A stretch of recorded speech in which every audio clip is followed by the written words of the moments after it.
Hey guys, this is Northville Tech. In this video, we're gonna learn how to unlock your Stash debit card. If you don't have a Stash account, we will put our affiliate link in the description below for you to sign up and get $20 of bonus stock after depositing cash. But if you already have an account, just open the website, then click Login. Now, log in with your email and password. Once you're logged in, you will see several options at the upper part of the screen. Click on the option that says Bank.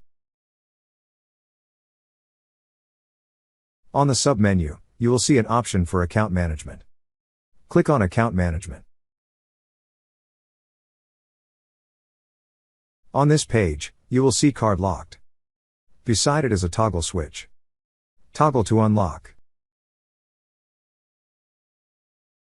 That's how you unlock your Stash debit card. Thank you so much guys for watching, and if you have not yet subscribed to our YouTube channel, please subscribe to our YouTube channel as we create tech videos related to financial apps almost every day.